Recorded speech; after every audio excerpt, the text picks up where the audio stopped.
साथियों नमस्कार, मैं हूं आपका दोस्त कालू माली।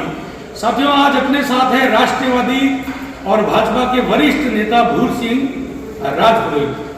भूर सिंह जी राजपुरोहित से कुछ आज चर्चाएं करते हैं। साथियों बागेश्वर धाम के जो महाराज है पीठाधीश उन पर, तो चलो आज भूर सिंह जी नमस्कार। नमस्कार। भूर सिंह जी बागेश्वर धाम जो महाराज है उन पर लोग आरोप लगा रहे हैं कि आप यहाँ लोगों को भ्रमित करते हो, आप पाखंडी हो।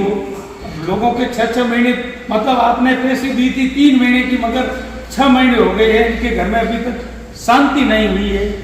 तो ये क्यों भ्रमित फैलाते हो? और लोग सोशल मीडिया पर मैंने कमेंट भी देखे थे, लोग आरोप लगा रहे हैं, ये क्या मामला है? देखिए साहब, बागेश्वर महाराज जी के ऊपर आरोप वो लोग लगा रहे हैं जिन्होंने जिंदगी में कभी बागेश्वर महाराज जी की सभा में गए नहीं हैं, जिन्होंने कभी हाजिरी पेशी लगाई नहीं है। और जो लोग वहाँ जाते हैं, अपनी अर्जी लगाते हैं, उन सबके घर में शांति है, सभी को फायदा हो रहा है।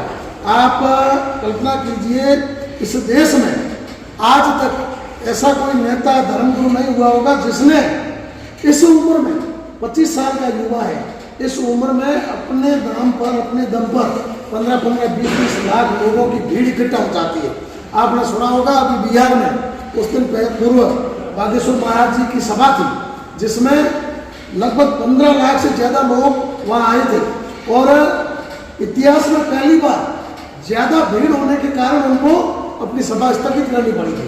बाकी कई सारे नेताओं को कम भीड़ के कारण स्थगित करनी पड़ती है। दूसरे नंबर, बागेश्वर महाराज जी के ऊपर सवाल खड़े वो लोग करते हैं जो हिंदू विरोधी है, जो हिंदुस्तान विरोधी है, राष्ट्र विरोधी है, जो इस देश की संस्कृति सभ्यता के दुश्मन है, जो इस देश की जो मतलब माहौल है उसके दुश्मन है। और विशेष रूप से जो ये बागेश्वर महाराज जी ने जो हिंदू राष्ट्र का विगुण फूंका है, वो विधर्मियों को खटक रहा है।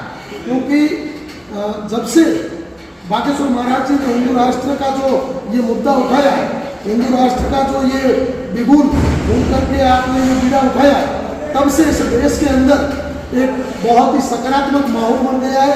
देश का प्रत्येक व्यक्ति, आप देख लीजिए सोशल मीडिया के माध्यम से, देश की 90% जनसंख्या चाहती है कि देश हिंदू राष्ट्र बने।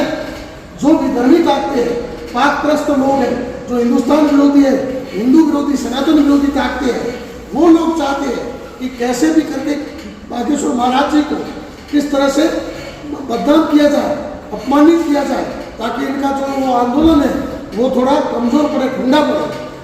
कुछ हमारे जो तथाकथित हिंदू जो अपने आप को सेक्युलर मानते हैं, वो लोग भी विधर्मी ताकतों के बहकावे में आकर के विदेशी फंडिंग के सहारे बागेश्वर महाराज जी को बदनाम करने का एक षड्यंत्र रच रहे हैं। क्योंकि वो जानते हैं कि अगर कोई विधर्मी ताकत, कोई भी गैर हिंदू महाराज जी का विरोध करेगा तो उससे हिंदुओं के अंदर महाराज जी की पैठ बटेगी, माहौल बनेगा। इसलिए उन गैर हिंदुओं ने, विधर्मी ताकतों ने कुछ हमारे जयचंदों को खरीद लिया है, ठीक है ना।